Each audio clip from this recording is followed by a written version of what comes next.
Okay, hello everyone from me and Loki and Lorraine, who's here in the background somewhere. Welcome to Dialoog, and this is a very special day for everybody around the world, actually, because it's Loki's third month day. Okay, so it's his vermaandag. All right, he's 3 months old, as you can see, way ahead of the curve. He at least look. Is as developed as a 3-month-old and 3 months and 3 weeks. Easy. And he's sporting this cute onesie, okay? And it's going well with him, and he is just being cute. So Loki asked me if he can be part of the announcement today, and because he's my son, I said that's fine. So the first announcement that we just quickly want to point out here is that we're going to have our Dialoog online game. There's a Dialoog online gaming community, and the whole thing about the Dialoog online gaming community is basically that they're apparently a friendly gaming community. We've got an aggressive gaming community as well, but we're not sharing their details now. But if you're interested in gaming, they're playing all sorts of games that nerds play, and you must just go to that Discord server, and apparently that's going to help you to figure out where the other Dialoogers are playing their games. Okay, so that is gaming. All right. Loki is not allowed to play games yet. No screen time for him. We're very strict parents. Then something that's very, very exciting is this. We've got Dennis Alexander. Dennis Alexander is he's a professor at Cambridge University. He's quite a big deal biologist over there, and we're going to ask him some interesting questions on free will and do robots have consciousness, or should we edit our children's genome, and other very, very, very tricky ethical issues. And this might not mean anything to people who are not in the theological world, but he actually delivered the very prestigious Gifford lectures at St Andrews University on the topic genes, determinism, and God. So he's a pretty big deal, and we're going to have an interview with him on Wednesday evening, the 20th of May. So if you want to tune in, so he's talking exclusively to us Dialoogers, and it's a great privilege to have him. So I would recommend that we make use of that and just have a look. Loki's not a big biology fan, so that's why he's acting out a little bit. Okay. But he loves quiz night. And quiz night is going to happen on Friday night. So Wednesday night, we've got the biology guy, the gaming community, they just game all the time. But on Friday, it is quiz night. And I will make you feel stupid. All right, so you must get your team. The previous winners were, in fact, if I'm not mistaken, Hanyu and Anna Gous. But it's only because they got... who was the other guy? Karel and Anna's father, Hanu's father-in-law. And this guy's a professor, dude, so he knew everything. So they were the winners. But it's just an hour. It's a lot of fun. You can make your food and just take part in the quiz. And it's questions on sport, on general knowledge type stuff, and just very basic things. So that is the quiz show. And I think that's pretty much that in terms of our announcement. No, I'm lying. We've got one more thing. Remember, we've got the Still Alive thingy. We want videos from you. And a guy a little boy, I should say, a guy, Quinn, it was his 5th birthday. And he's got a bit of a superhero obsession. As a matter of fact, he was, for a while, the more famous white Black Panther. And we just get a glimpse in what a birthday is like for a 5-year-old who's a bit of a superhero obsessed person, and in lockdown. So Quinn is in the morning, and here we go. Gaan nie op die dag wees. En toe, En die losa kom kyk en die kyk kom op die dag gaan. doen dit weer dat ek sien. Jy het hom. So hier is Bumblebee en Bumblebee. Wys my daai ene 'n bietjie mooi. Daar is die groot Bumblebee. En hier is die meester Bumblebee. Nee. En papa, Ja. ek is groter. O ja, jy is groter. Ek sien nou jy is groter. En wie is die sterkste? Wys my jou muscles. Jo, het jy al jou kos geëet? Hoe oud is jy vandag? 5. 5 jaar oud. So that is Quinn. There's this hilarious photo that his dad sent Reino that I couldn't stop laughing. It's just the Black Panther. So I think he was quite a few superheroes during the day, as you do if you're a 5-year-old, and just this white Black Panther staring at his cake that his mom or his dad baked for him. So Quinn, congratulations, 5 years old. I remember like it was yesterday. It's a tough year. It's a tough year. You know, a lot of things. But let's get cracking with tonight's message, and with all the announcements, we'll probably look at it again by the end. Let's just try and center ourselves. Let's just try and be calm, and allow me to open with a word of prayer.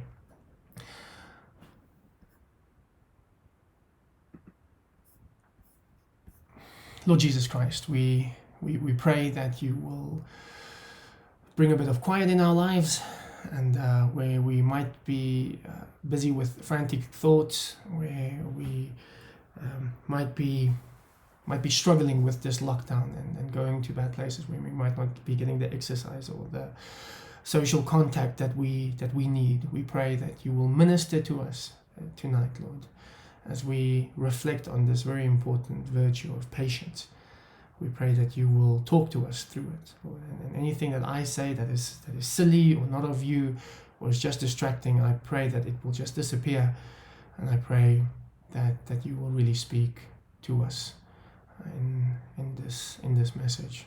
We pray this in the name of Jesus. Amen. Okie dokie. So we're talking about patience, and the biggest fight that I had with my wife this year. Now, I track the amount of fights that I have with my wife, and the biggest fight that I had with my wife this year was early on in the year. I guess the year is still pretty young, maybe not. And we went to the doctor for a checkup, but I wasn't really excited to go for a checkup. This was when Loki was still inside Lorraine. And just because we went the previous week, and we saw the sonogram, and we oohs and ahs, and we did 2 weeks before that. So I thought maybe this third one I'm not necessary for that. Which, by the way, if you're a guy and you're planning to do the whole parenting thing, that's the wrong answer. Okay, you just always go. It doesn't matter if you have tickets to see the World Cup final. You go to that doctor's appointment with your wife. So lesson learned. Sorry, Lorraine. And I went, but obviously I was quite reluctant. And I sat there in the doctor's waiting room, and it's very appropriately called a waiting room. And there we waited, and 15 minutes turned into 30 minutes, turned into 45 minutes, turned into an hour, turned into an hour and a half. By then I had a twitch. I was just ready to punch somebody. And at that moment, the receptionist just didn't say sorry that we're running late or whatever. She just said, "Doctor is ready to see you." Now, I've got issues, all right? This is not me preaching, this is me confessing, all right?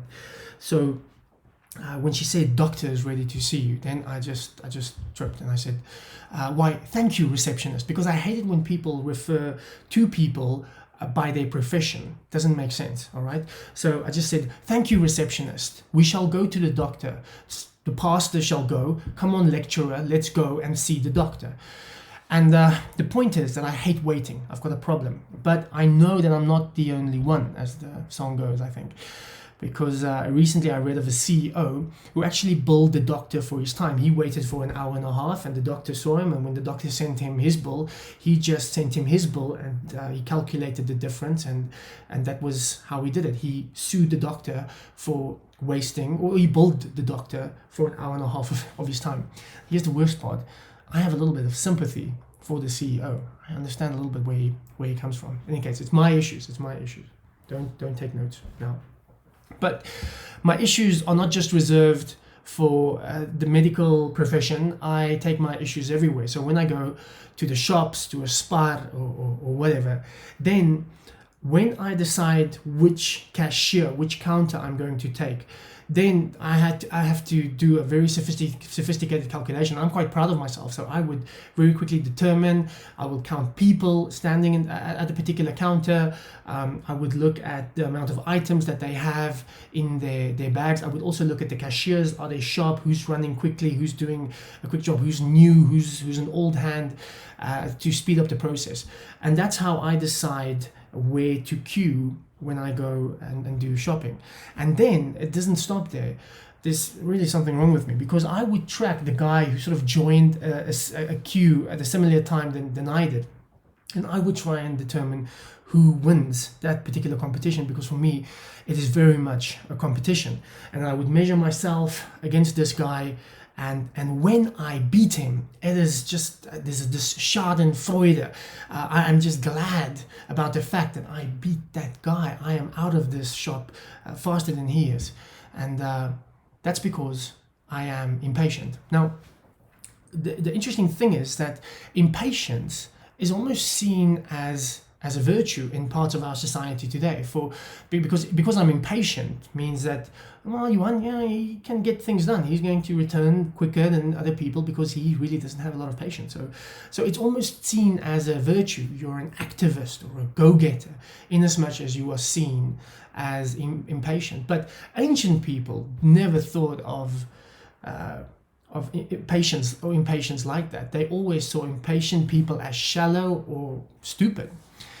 And if we are truly honest with ourselves, we'll recognize that our more stupid moments came when we were impatient. So maybe you were infuriated by something you read in the news about people on the other spectrum of your political persuasion. You just shared it, and you were impatient because you didn't wait for all the information to come in. You didn't look at all the data. You didn't look at all the context. And now you look like a fool because you effectively shared at least fake news, half news, or at worst fake news, because you were impatient. And I'm pretty sure that most people who can drive can identify with this.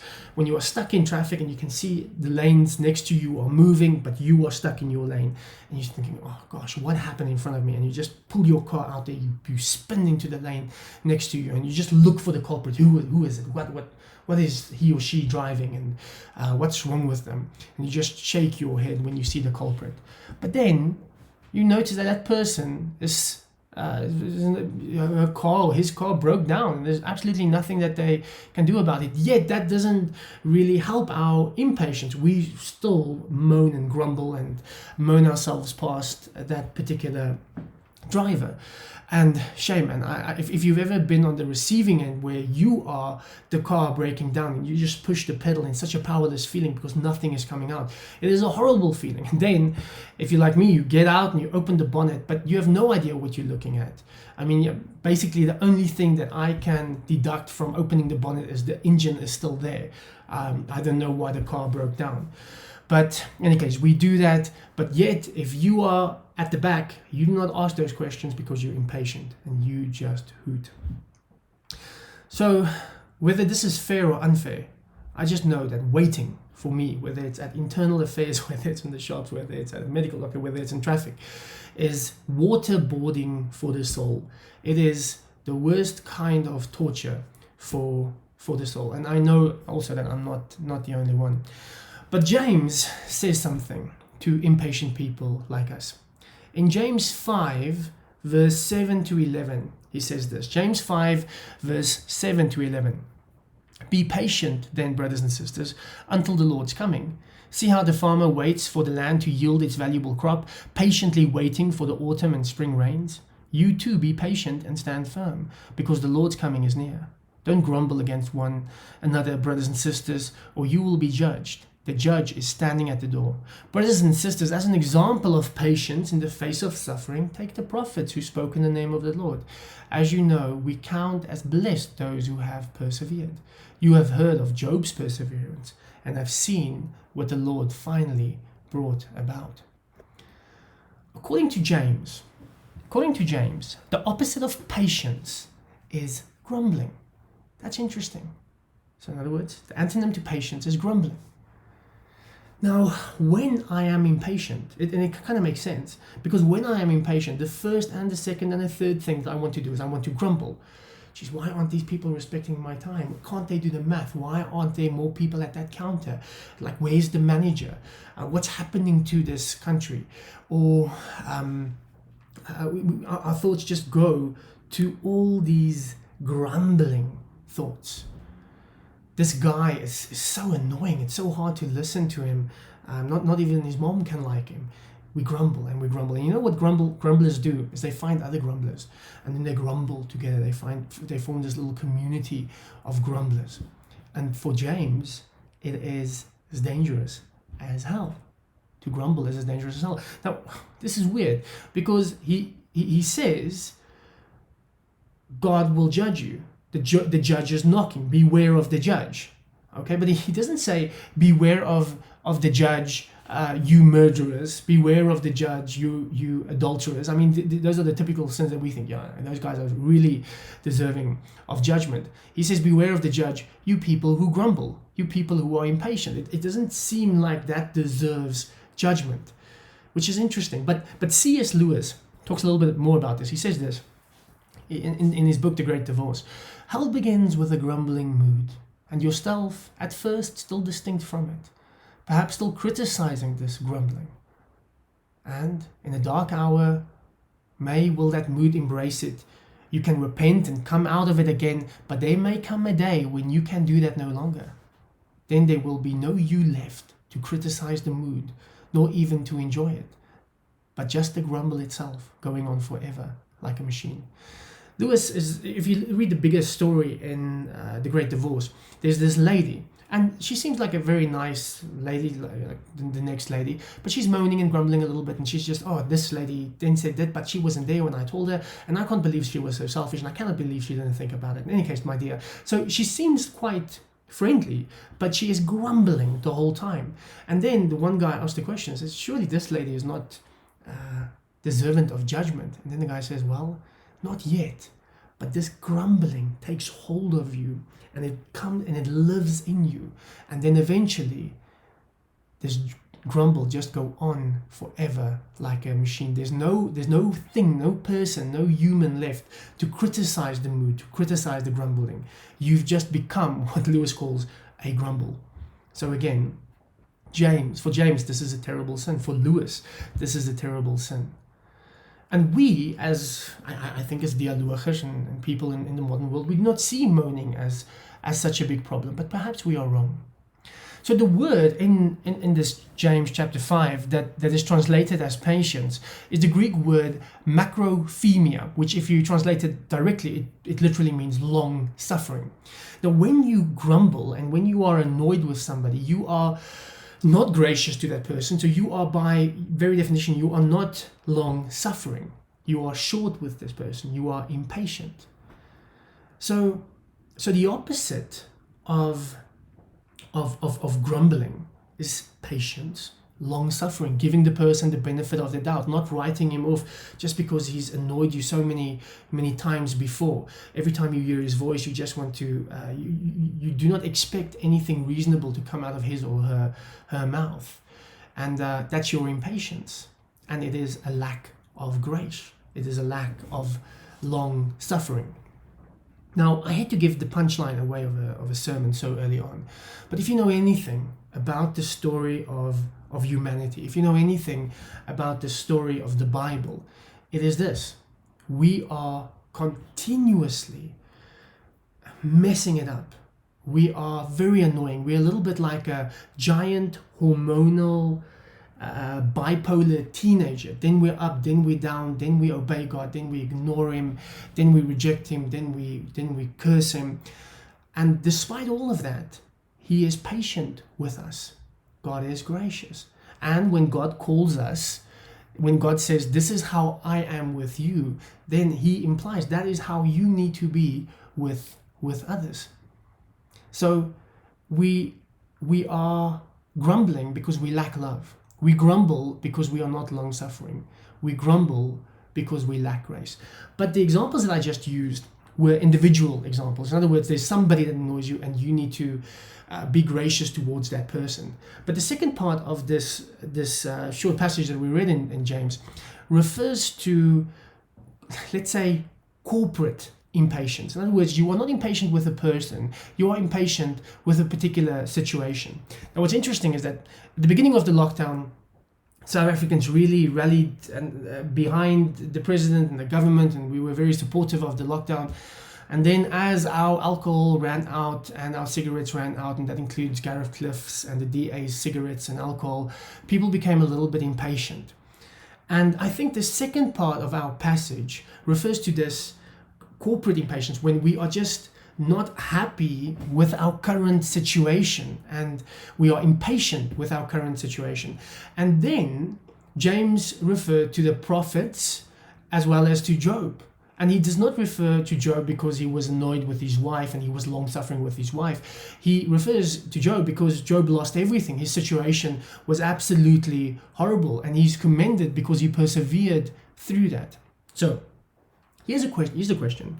If we do not have patience as a society, if impatience is almost a virtue in our world today, if being a grumbler is not really a problem because we are all just constantly grumbling and moaning about everything, if we do not necessarily see that as a problem, but the Bible seems to be very serious about grumbling and impatience, and they hold patience, it holds patience up as this great virtue. The question is, how should we wait?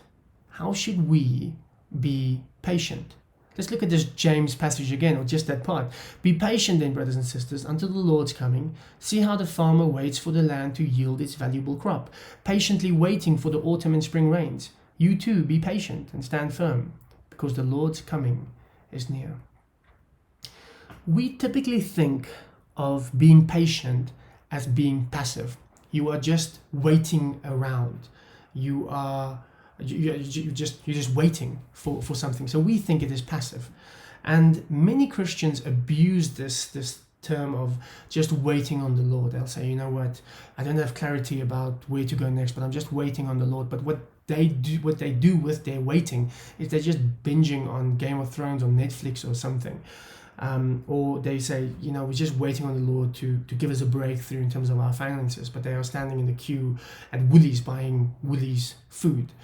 Now that is not waiting on the Lord, because waiting in the Christian imagination is something that is active. It is an activity, and it's in this passage. If you just look at it, the farmer says, the farmer waits for his land to yield its crop. He's waiting for the rain. But if you know anything about agriculture, you have to plow the land, you have to plant, you have to fertilize it, you have to make sure that weeds do not take over. You need to make sure that no animals or rodents or whatever get into the land. There is so much that you need to do, and then you wait. Then you wait on the Lord. So I think the Christian imagination is one where we wait on the Lord, but that waiting is active. It is not passive. So if you think about it, all the biblical figures, the major biblical figures, think of a Moses or a Jacob or a Joseph, they had this period where they waited, a waiting period, but they were busy in that waiting period. It was very formative. Moses, he killed the Egyptian, and then he went into the desert, into Midian desert, and there for 40 years he was prepared, and then he eventually led the Israelites out, and then he went to the desert again. A guy like Joseph, he had these dreams of grandeur, but what was his waiting period? What was his preparation period? Sold into slavery, working for Potiphar for a while, and then in prison. And those were wilderness periods. They were waiting on the Lord. They were formative periods, but they were active waiters. They were busy in those times. Another guy who had to wait a very long time is King David.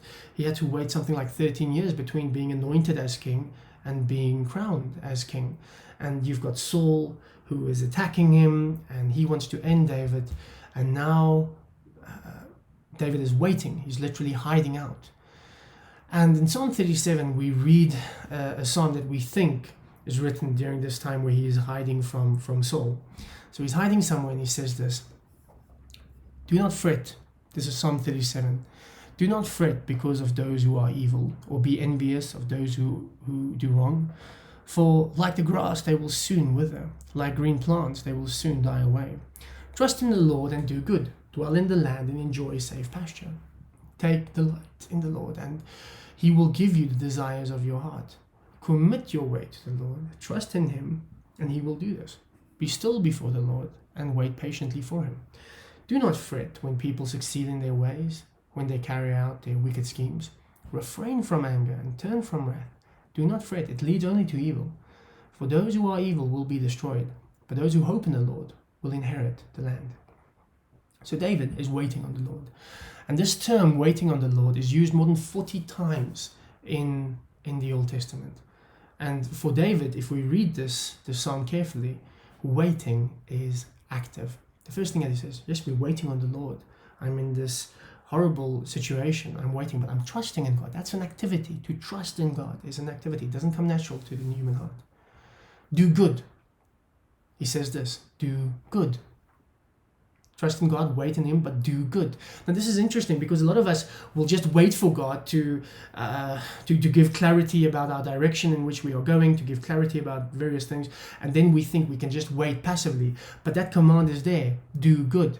If you are in a job that you are not particularly fond of, then that command is there. Whilst you wait, even if you do not think that this is what you need to do for the rest of your life, you can do good. You can be good to your colleagues. You can spend the money that you get from there well. You can give generously. You can pray for your company. You can serve those people, even if you are not very passionate about your job. Even if you do not have a job, even if you are unemployed, you can do good. Even if you are unemployed during lockdown, you can do good. There are many people who are now terribly lonely. You can pray and you can try and reach out to them via WhatsApp or whatever.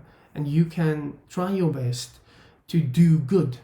You do not have, whilst we wait, if things needn't be resolved before you can do good.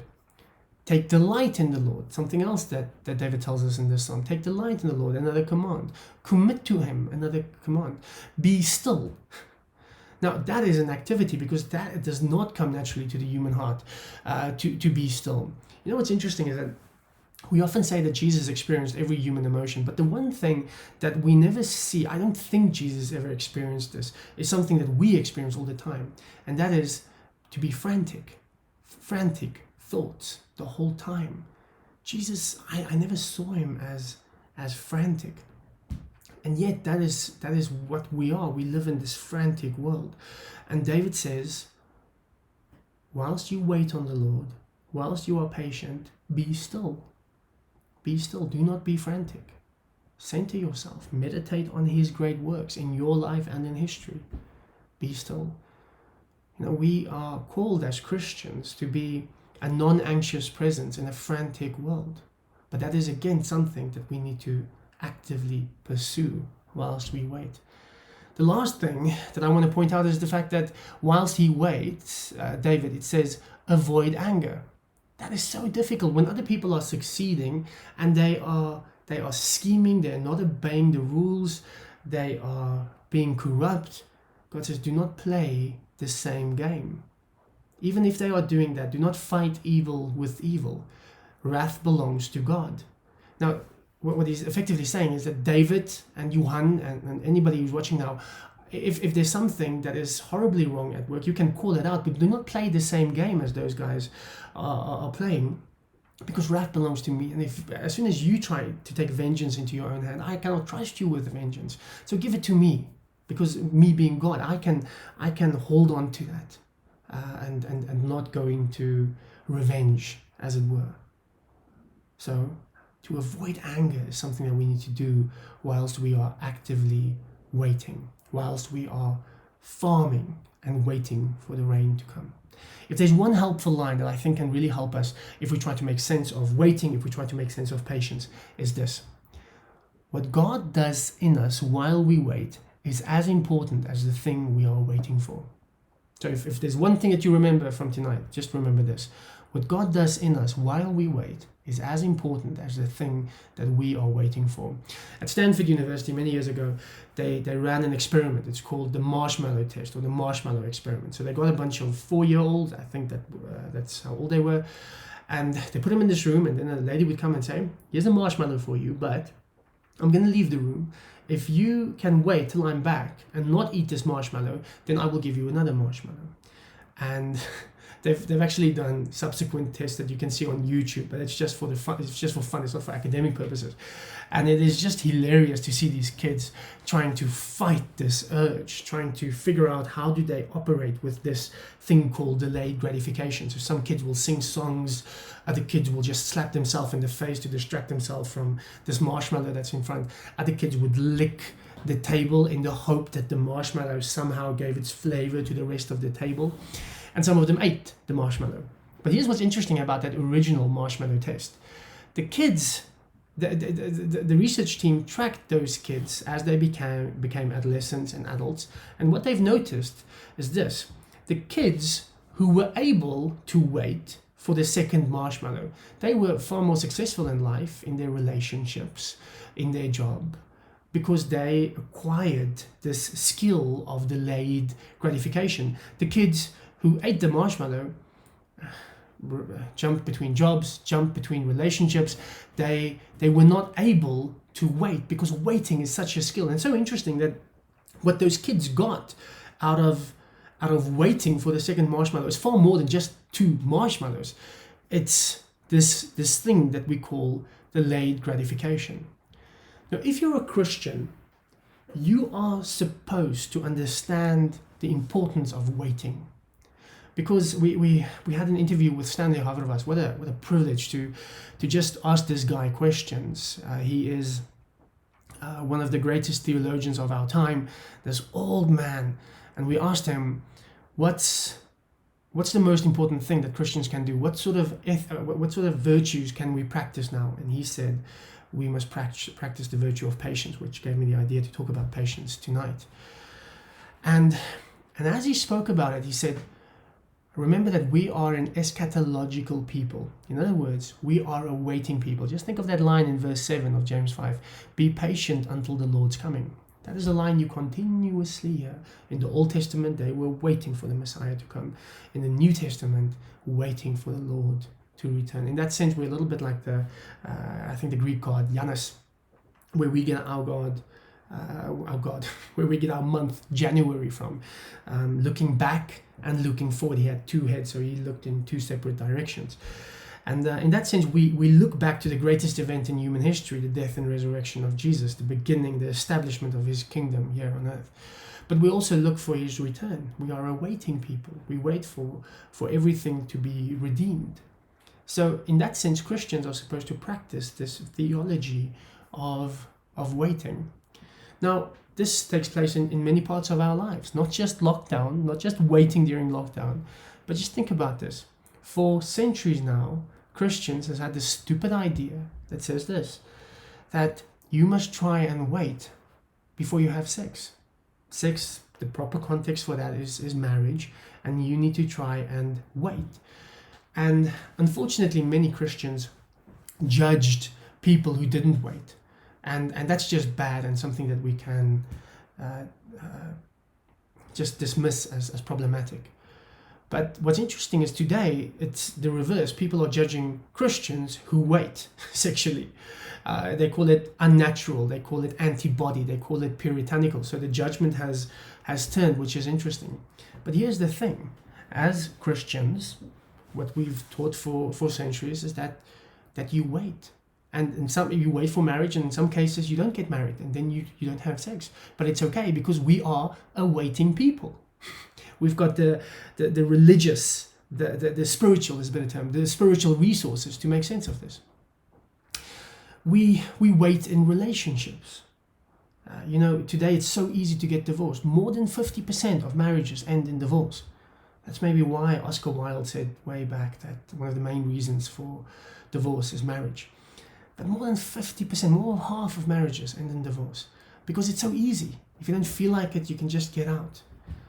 But in Christianity, in our faith, in the church, we say, no, wait. You wait, you make it work. And dear friends of mine, Christian friends, recently went through a dry spell and they really struggled. And they waited and they toughed it out. And we recently just received the message that they are reconciled. It's the best news I've heard this week. Because they waited. They're awaiting people. That's what Christians are supposed to be. Maybe you are still single and you are you're in your 30s, or late 20s or whatever, and society tells you to just connect with anybody who's willing. And you've got somebody who's there's some compatibility there, but you know that it's not going to be a good idea to pursue this. And you just long for a little bit of intimacy. And you say no, even if every bone in your body wants to just pursue a fling or a relationship with this person, you wait. Because you can, because we are awaiting people. And it's definitely not just a sexual or a relationship thing. You want to get ahead in your job, you want to climb the ranks, and to do that you need to take a shortcut, you need to scheme, you might need to slander your opponent. That's how politics work, and whether it's work politics or politics, that's how you get ahead. But you wait. You continue doing good. Remember what David said in Psalm 37. Just continue doing good. Wait on the Lord. You do not play that same game. If you think about waiting in the South African context, you have to mention Mandela. I mean, that guy waited for 27 years in jail. And I don't know much about Mandela's faith. I once met a guy who wrote a book, Mandela's Faith. But I don't want to go into that. But I can't help but think that Mandela must have read Psalm 37 because, he waited 27 years in jail, and he suffered so much at the hands of a terrible regime. And when he came out, everybody expected him to enact vengeance, to seek wrath, and he didn't. He preached reconciliation, he preached forgiveness. He did not seek wrath. And it's almost as if he just allowed wrath to be in the hands of God. He did not seek that. And it's interesting, at the end of the psalm it says, the evildoers will be destroyed, but those who wait on the Lord, they will inherit the land. Now, I mean, it's so true in the story of Mandela and the story of the apartheid regime. The apartheid regime is this inconvenient blip on the radar of history, whilst Mandela is etched in history. And he literally inherited the land. He was president of the land. He's now father of the nation, or whatever you want to call him. But there's something of this spiritual principle that is at play. If you wait on the Lord, even if it means 27 years in jail, and you do not take it into your own hands, then you will inherit the land. So currently, friends, we are in a waiting phase in this country and in this world, and it's difficult for us. And if you're listening to this, then chances are that you are in the middle class, and waiting for you is even more difficult. You know why? Because of affluence. Because we've been able to buy ourselves out of waiting for so long. We don't use public transport. Let me just speak for myself, because maybe you will be insulted. I do not use much public transport, so I do not have to wait a lot. Even though I find it very frustrating to wait for a doctor, I wait for a doctor at a private hospital, not at a public hospital, where the waiting continues for days sometimes. I do not need to learn how to be patient, because I've been able to buy myself out of it. And that is why it is perhaps so difficult for us. So now we have to learn patience. We need to learn humility. And if you think impatience is actually just a lack of humility, because you're saying that I'm better than all of this, like I deserve better treatment, I cannot stand in this queue, I cannot be impatient, I need to go out and work, I need to do this with my life. And it's actually just a lack of humility if you think about it. Perhaps having to learn patience is a massive blessing. And it's important to know this, friends, that we have to learn it. It doesn't come naturally to the human heart. In Philippians, Paul says that I have learned to be content with a little and a lot. But the word that I want to focus there on is the word learned. He had to learn it. He had to acquire that skill. He had to flex that muscle. It takes practice to be content. Likewise, it takes practice to be patient. And if you really think about it, friends, all worthwhile things take time. All the things that are really and truly worthwhile take time. I'm raising a baby, and I'm sorry if I use that too much as a sermon illustration, but in any case, and it's very monotonous. It's very rewarding, but it's very monotonous. And he's 12 weeks old today, 3 months, and I'm very disappointed because he's still not catching balls. And I'm starting to think he's not my son. But in any case, the point is that it's something that your mind goes to horrible places if you have to wake up in the early mornings and this kid is just crying uncontrollably, but then you have to be patient. And if you ask almost any parent, they'll tell you that it's the most rewarding thing that they've ever done. But it's a slow waiting game. And it's not just the case with parenting. If you want to learn a language from scratch as an adult, it's a tedious, long waiting game. If you do postgraduate studies, again, the same thing. It takes long. But it's important to know this. What God does in you while you wait is as important as the thing that you get in the end. There is something that happens in us as we wait, as God is forming in us, as he formed Joseph in jail, or in Potiphar's house, as he formed Moses in the desert, as he formed David, as he is hiding, as he is waiting for Saul to get out of the way. What God is doing to us in that waiting time is as important as the thing that we want to get in the end. How do we wait? Unfortunately, we've got a cult of youth, especially at Dialoog. We're a bunch of young people, at least. I mean, we've got students now calling us old, but we're in the early 30s. And we do not really have something that is very important to the church life, and that is elders. We don't have other people that we can mimic and imitate, and we don't think it's important. I don't talk about Dialoog, I talk about our culture. We've got this cult of youth where old people cannot do anything on technology, they cannot teach us anything. And it's usually something that old people taught us, to be patient. And that's something that we can imitate in the process. That's why we call them elders in the church as well. And they used to teach us the importance of waiting. I want to end with this analogy. I think I'm going to end with this analogy. There's a Catholic theologian called Henry Nouwen, a great mind, a great life that he lived. And he became friends with a trapeze artist, those guys who swing in the circus. It's quite scary. And he got to meet a flyer. Now, if you think of the trapeze artist, you've got a guy who catches, and then you've got the guy who does the somersaults, who flies in midair, okay? So he's called a flyer, very creatively, and the other guy is called a catcher, very aptly again. So you've got a catcher and a flyer. And this flyer told him that the most difficult thing about flying is not the somersaults, it's not doing all the acrobatics in the air. It is to be absolutely still just before the catcher catches you. Because your instinct is to try and grab and catch the hands over there. You want to catch the catcher. You do not want to be a flyer. You want to be a catcher. And when that happens, that's when it's almost fatal. So the most important and most difficult thing is not the acrobatics. It is being absolutely still as you hold your hands out for the catcher to catch you. That sounds terrifying. I'm pretty sure that they had great relationships with the catchers. They never said anything bad, and also always just bought them whatever they wanted to. So they had to wait there in absolute stillness, and that waiting must have felt like an eternity. To get back to the passage of Job, let's keep this trapeze metaphor in the back of our minds. In James it says, guys, be like Job. Look at his perseverance there. Now, if you know anything about the story of Job, he did persevere, and he grumbled and he moaned, but he moaned to God. He spoke to God, which is when you grumble to God, it's called lament. When you grumble to each other, it's called grumbling. So it can be excused. And eventually, God speaks to him, and he just reveals who he is, his might, what he's done in this universe, just who God is. And after that, Job is very relaxed. He is patient. He is not anxious. He says, I know the things that I've said about you is wrong, and I'll shut my mouth.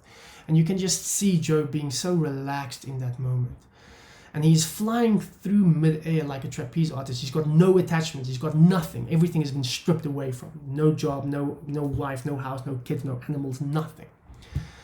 But he's relaxed in that last moment in that book, why is he relaxed? Because he's now just focusing on the catcher. He's not trying to hold on to things. He's not trying to defend himself. He is just waiting in absolute stillness, like this trapeze artist, to be taken hold by this catcher.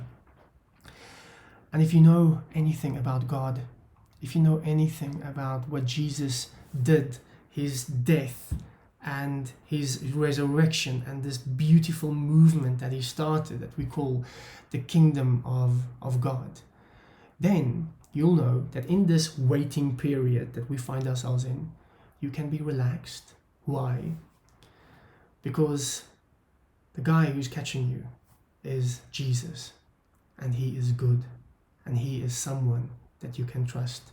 And that means that you're going to have to do something that is very difficult. You're going to have to actively wait. It might be the most difficult thing, more difficult than all the somersaults. You have to actively wait on him for him to catch you. Let's pray. Lord Jesus, thank you that you are patient with us. Thank you that although we are constantly just being up and down and immature and inconsistent, you are patient with us when we are so annoying. You do not lose your patience, and we thank you for that. Lord, as we are struggling to wait, as we are struggling to grow in our patience, as we are struggling to develop this virtue in our lives, we pray that who you are and what you've done for us and the fact that you haven't given up on humanity, that will penetrate our hearts in such a way that we will develop patience for others. But Lord, as we are waiting on you, I pray that it will be an activity, that we will actively wait, that we will continue to do good, even if we are waiting for the rain, even if we are waiting for the lockdown to end, that we will plow the lands, that we will plant, that we will get the weeds out, Lord, that we will take care of ourselves spiritually, that we will actively wait on you. And yeah, Lord, this image of you being the great catcher, when we have to wait in absolute stillness, it's terrifying. It must feel like an eternity to just wait and not do anything. But you call us to wait and to trust. And yeah, Lord, thank you that we can trust you. Thank you that you are the God who caught all of us, who dealt with sin on the cross in our place. You are the great catcher, Lord, and we thank you for that. In Jesus' name we pray. Amen. I want to show you something, a video of patience. And earlier this year, I went with Daniel and a cameraman called Estian. We went to Zimbabwe, to Bulawayo. And we met there with a farmer, and I'm pretty sure I haven't told you his story. It's truly amazing. In the early 1990s, if I'm not mistaken, they were forming partnerships with people in the rural communities to farm with them. It's much easier he's a big chicken farmer. It's much easier to just do the chicken farming on your farm and just keep at it, and you've got control over everything and you can manage everything. But he decided that we need to take the community with us. And how we need to do that is we need to build chicken houses there, and we need to give them training, and we need to give them feed, and we need to give them chicks, and then we can buy it back from them. And it required so much patience. I mean, many people told him it's the stupidest thing that he's ever thought about, because at first many of these small-scale farmers and the rural people just sold the feed, or the chickens just disappeared, or a dog got into the chicken house and killed everything, and this is obviously an investment from his farm, from his business, that's now obliterated. But in patience, they developed that relationship to such an extent that they were part of their farming. 80% of their production was eventually produced by small-scale farmers. And then one day, the land grabs entered his farm as well. And the Minister of Intelligence, a very high-ranking guy, I mean, you can imagine that the Minister of Intelligence in a place like Zimbabwe is perhaps not the most pleasant guy. And he took their farm, and they were abducted, kicked off their farm, and for several months, they were not able to operate. And after years of patiently developing this wonderful relationship with the community, they again had to patiently wait and make sense of their current circumstances. And a friend in the community, a pastor friend of Peter, went up to Harare to speak to the Minister of Agriculture. Peter went with. He's just standing in the background. I'm saying all of this because it's not in the video, because it's politically, it wasn't politically okay to say it, because we're worried that the government will do something if we share this information in the video. That's why I'm giving you the background. So he goes with this pastor friend, and this pastor friend presents his case, and then the minister says, I do not want to hear anything about a white farmer, just get out of here. And this guy pleads, he says, is there anything I can do? I promised my family that I will fight for this case. It is not right. And the guy said to him, the Minister of Agriculture, okay, sure, I tell you what, if you can get 21,000 signatures in 7 days, then I will take it to Mugabe. I'll take it to the top. Now, if you know anything about Zimbabwe, you know that if you sign something in Zimbabwe, you give your ID number, you give your address, and the ZANU-PF is not afraid to come and beat you up. That's why people do not protest in that country. They do not write petitions like that, sign petitions like that. It's just not something you do. And 5 days later, that same pastor went back to Harare with 35,000 signatures saying, I want to take this to Mugabe. We want to plead our case.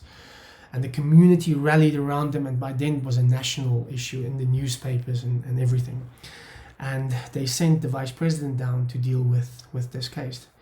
And you've got thousands of people in the community, in the rural community, protesting, saying, no, we need this. This is good for the community. These are good people. They are serving well. They're serving the community so well. And then the guy told him, who was Peter, he said, okay, I tell you what, you can get your farm back, but you must just buy this ZANU-PF membership card. Then you have your farm. And Peter said, I cannot do it. I don't have a card for the MDC. I'm not political. I care about farming and I care about God. That's the only two things I care about. And he says, you need to buy this ZANU-PF card. It's going to cost you 10 Rand, and then you have your farm back. And Peter said, sorry, I cannot do that. It's an integrity issue for me. So for another several months, he didn't have his farm, because he decided that he's not going to play this game that David warns us about in Psalm 37. And he waited on the Lord. He didn't take the easy route. And eventually, they were allowed their farm back. I want to share with you a video that we made over there. It's quite long. It's 14 minutes, but please stay with it, because I think it's absolutely gold, and I hope that you guys can. We live in a world of constant outrage, and a simple scroll on one's phone will reveal the latest crisis that you are supposed to be worried about.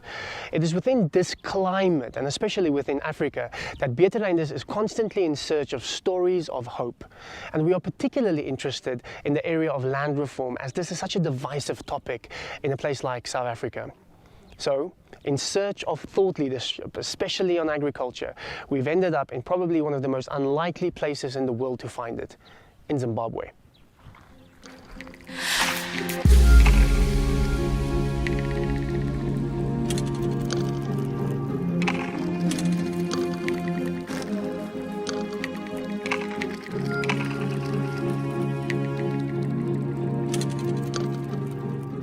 You only develop a community if you develop the individuals in that community. Zimbabwe is a place of hope, not hopelessness. Big miracle which is happening in this place, where you see crops flourishing. We believe that Africa is the most exciting continent ever. If we can just plant that heart, plant that mind to see something changing. Jesus has said, you are the right people at the right time to do this.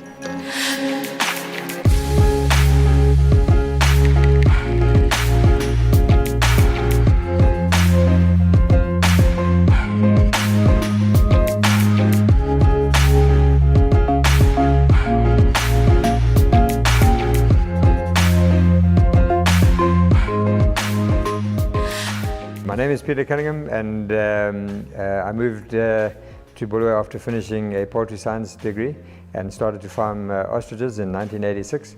And by 1994-95, we had one of the more significant and exciting ostrich businesses in the country. We started at that stage to feel that we needed to put a percentage of our profits aside to help those who didn't have, which we were doing. And one day in 1996, my older brother came, who was working with us at the time, and he said, you know, we've got this all wrong. we think that these are poor people who need our help. Actually, they're rich people on a rich continent, and that they need to know who they are in Jesus, who they are in life, and that we need to help them find themselves, and that there's immense riches in there, and that we need to change our business from where we're a commercial farmer making money to where we're connecting with them and helping them to outgrow with us. So 1996 we started a trial outgrower program, and we put a sum of money aside and some birds, gave the farmers day-old chicks and brought them back at 5 or 6 months old.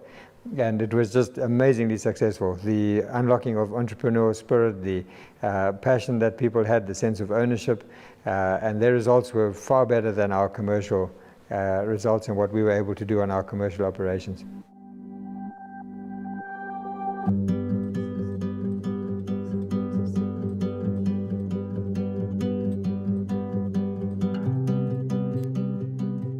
What we are doing in essence is we are unlocking the productive potential of Africa, and we believe that that productive potential lies in her people. The majority of whom are small-scale farmers who have access to land and who have access to natural resources, but don't have access to markets, don't have access to training, don't have access to inputs. What distinguishes what we do and what other organizations do is that we actively engage partners. Small-scale farmers are not projects, they're not people to be patronized, they're not people we're just trying to rescue from poverty by giving them handouts. Zimbabwe is a nation where there's a lot of land. The bulk of it is not as productive as it was. But we believe that things do not need to go back to where they were. If the small-scale farmers have the land, we have proven that we can actually use them and their land and their abilities to be able to really start producing fruitfully and successfully.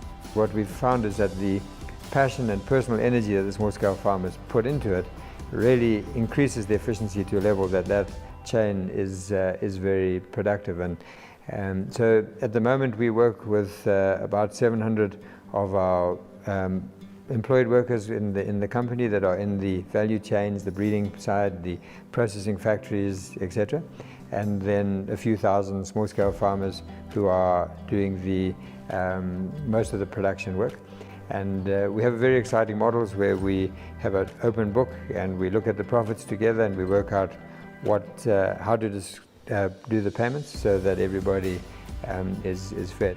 They set up what we call committees, and these farmers come together in each area to set up these committees that then choose the farmers that are going to be farming chickens. And these farmers, we offer them feed, we offer them chicks, and they become the mothers of those chicks in terms of rearing them and keeping them until the time of slaughter, where we buy back those chickens and sell them minus the costs of rearing all those chickens, of which they make a profit share after that. This current batch that you see that is in this place will make this lady 18 to 20,000 rand in one cycle, and most of these farmers do 6 cycles. Hi, my name is Jaco. I'm doing chickens for 7 years. It's helped me to improve my life with my family, to help us to do some things that we can enjoy with our family. So my children, they love these chickens because they are helping us to improve our life. Sometimes I can play music for my chickens so that they must wake up and eat.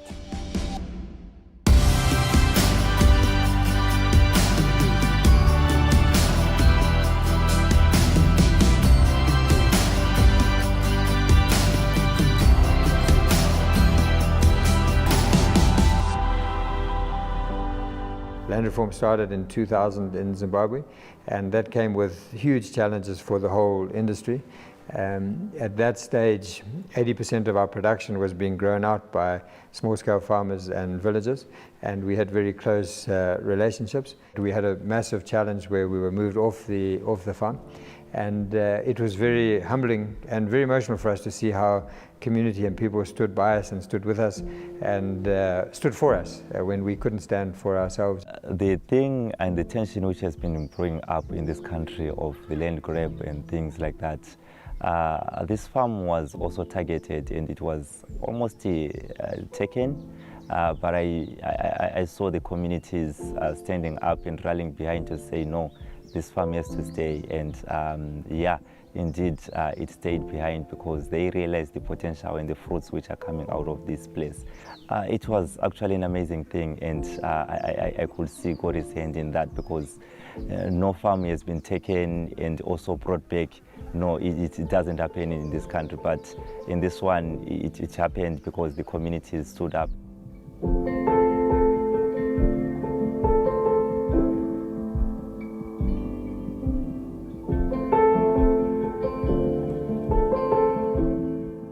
And at that stage, God had asked us to build a dam, which was another long story. And we were just completing the dam and praying over what were we building this dam for.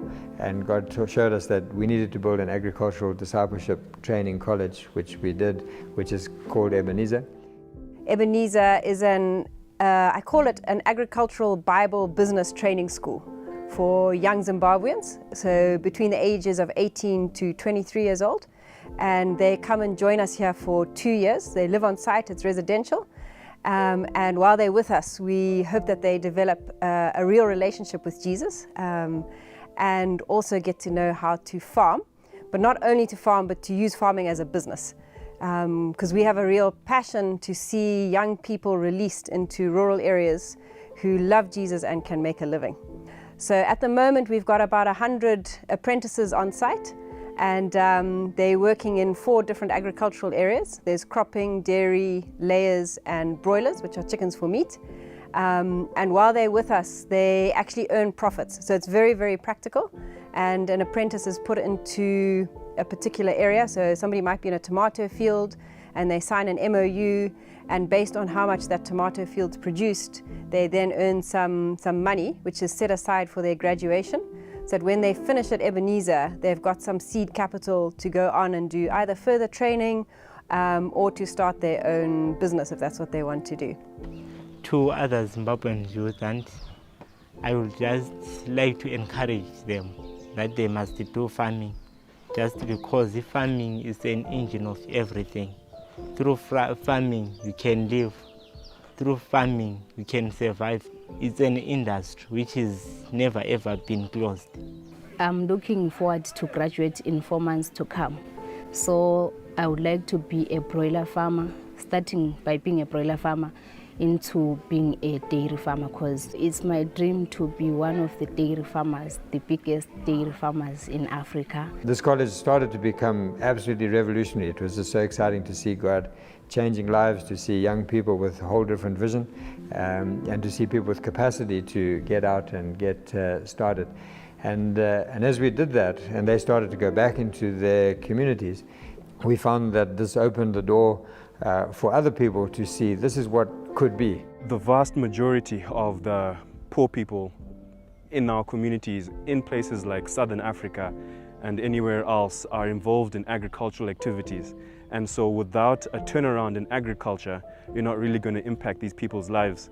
My wife and I really believe that Zimbabwe will turn around, and that we want to be part of the turnaround. We want to make a contribution to the turnaround.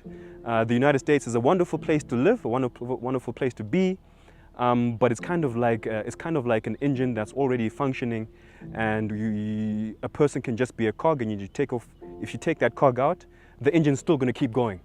But here there's a real sense of purpose, a real sense that you can help your fellow man and have a positive impact. And we really felt drawn to that, to the point where we just we took a leap of faith and we came back. We often share the parable of the talents. The king went away, he gave one, another one 2, another one 5. And if you look at Africa, Africa's been given the most incredible talents. And in that parable it says, the king gave to each according to their ability.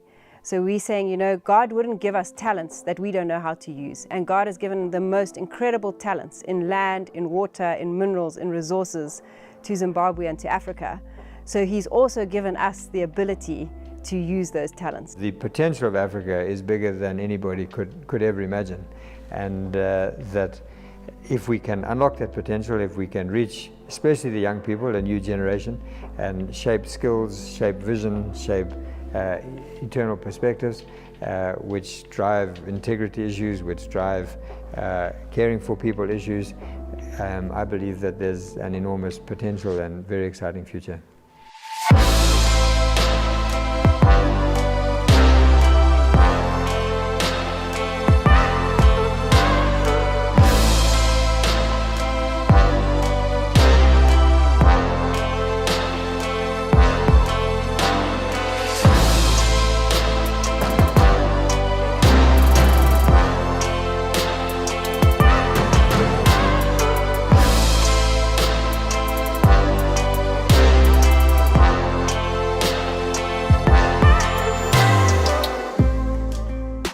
This is a story of a Bulawayan family running a very successful commercial farm in dire political and economic conditions. But the story doesn't stop there. You see, instead of viewing the local community as something in need of handouts and charity, they've actively incorporated them into the heart and soul of the company by partnering with literally hundreds of small-scale farmers, providing them with training, resources, and the market. But the story doesn't stop there either. They started an agricultural college, giving training to hundreds of aspiring young farmers, not only training them in their agricultural abilities, but also in their walk with Christ. If you think that this is a little bit impossible, given the images that we have of Africa and of Zimbabwe, then I'm sure the folks here would agree with you, which is why they give all the credit to God. And it is because of their faith in Him that they are extremely hopeful about the future of this country and the future of this continent.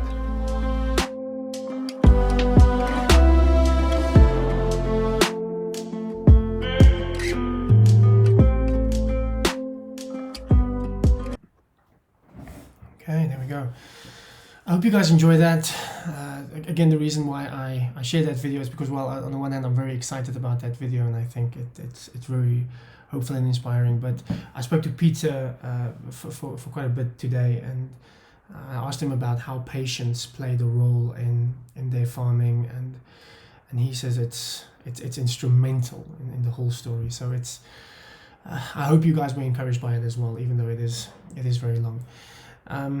So we do have opportunity for questions. If you have any questions, then you can just toss them my way. If you do not want to wait for the questions and you are done, then thank you so much for coming, and I hope you have a blessed week and that you are able to wait well. But I'm going to hang around for a bit to just wait for some questions. In the meantime, one thing that I do want to share with you is this.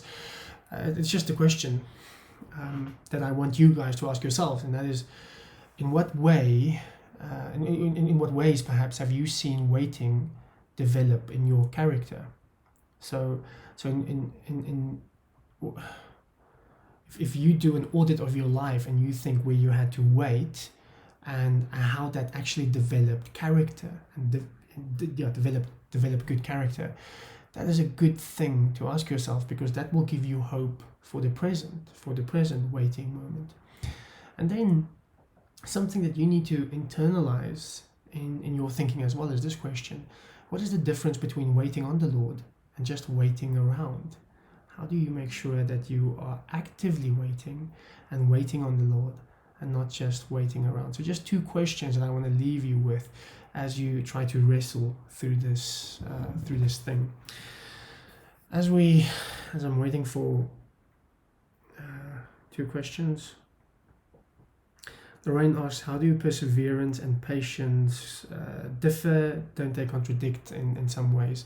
So that's a common question, and dankie vroukie for that question. So perseverance, we've got this thing of it's this very rugged Christianity where you need to fight and don't be patient. You need to persevere. You need to push through. And on the other hand, you've got patience, which seems more mild and waiting on the Lord. So it's almost as if you've got these two forces, perseverance that we read in this James text, and patience, and they seem to be at war against each other. And to talk about this, I'm just going to quote from Peter Kreeft. He says this. He's a philosopher. He says patience. It's quite dense, so try and concentrate. Patience and perseverance are two aspects of the same virtue. which is fidelity or faithfulness. We sometimes mistakenly think of patience and perseverance as opposites because we think of patience as resignation and perseverance as stubbornness, as if patience were almost despair and perseverance were almost pride. In the same way, we mistakenly think of holy humility and holy ambition as opposites, when in fact they are two complementary aspects of the godlike soul. God is both humble and ambitious, easy to please but hard to satisfy. He is simultaneously patient and persevering, gentle and persistent, like water wearing away a rock. The strongest force in the universe, both physical and spiritual, always have the godlike character. It is only because our minds are fallen and broken in two that we break this character in two and use two contrasting words for it. So there are different sides of the same coin. We need both persistence, perseverance, and patience. It's one of those beautiful tensions that we have in the Christian faith. I'm just going to have a look if there's anything else. This is maybe just a comment from Herman, who says, "Blessed are those who remember that what they now have they once longed for." Comes from a poem, "The River at Wolf." Just trying to translate this. So dankbaarheid dink ek is integral. Blessed are those who remember that what they now have they once longed for. Yeah, so maybe we forget sometimes that where we are, we are not satisfied with the thing that we have at this moment. But when you because you've now created a new desire, you think you need something new or something else, but in the meantime you've always wanted the thing that you have now is something that you really craved at a certain point in your life. And the correct approach would be to be grateful for what you have now. And you can also see that how you waited on the Lord produced these things that you now take for granted, but they are a wonderful gift. So that is a fair comment. This is something from Anna Gous. She says, "Can we say we are able to be a waiting people because we have a waiting God, waiting to execute his final judgment on all wrongdoing in on all the wrongdoing in his creation?" So I think there are various ways in which we can try and think of God as a waiting God. One thing that I find interesting is that when we talk about our relationship with God, we never say, in my run with God. We always say in our walk with God. So it's almost as if you want to walk with God, you have to walk very slowly. It's sort of a 2 kilometers an hour pace that you want to go, and we do not want to do that. We don't want to wait with God because we don't really feel like waiting or like walking. We feel like running. And to be followers of Jesus, to be a waiting people, means that we have to slow ourselves down, because we have to slow ourselves down to be at God's pace. So maybe that's something to think about. But this question specifically, waiting to execute his final judgment on all the wrongdoing in his creation. This is this eschatological hope that we have. The hope that one day God will set everything right.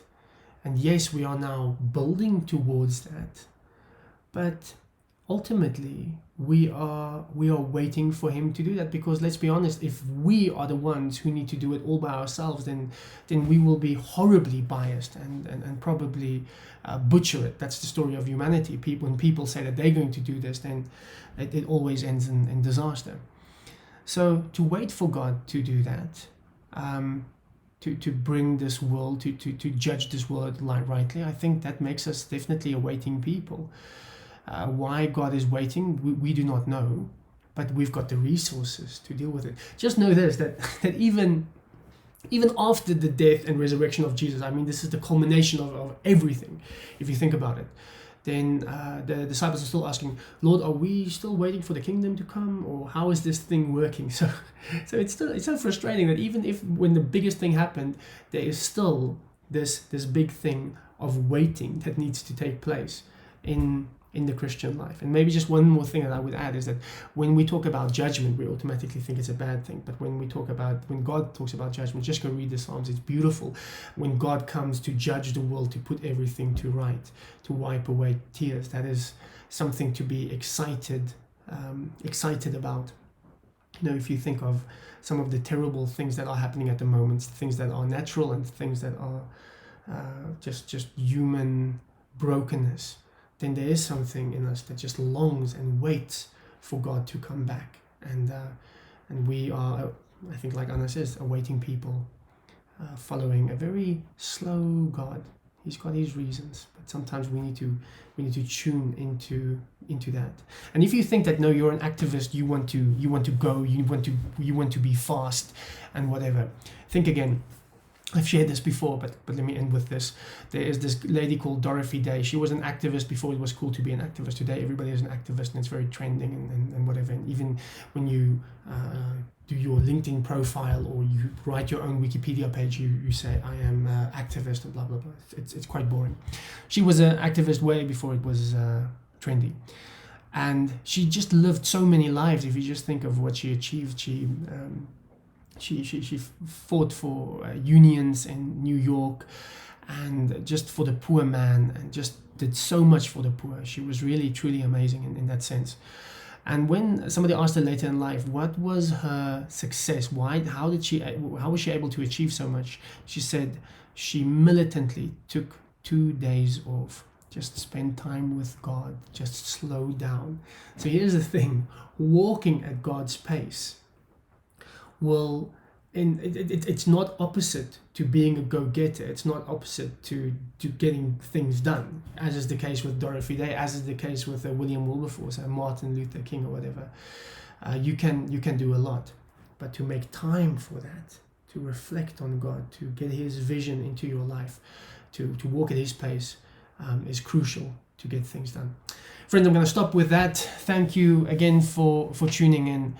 And we'll see you guys next week. Remember all of our activities. If you want to know, if you're not on our WhatsApp group and you want to know about our interview with Dennis Alexander, the biologist, or if you want to be part of the quiz night and you didn't get the information earlier, just send a message to info@dialoog.org.za and we will connect you to all the relevant things.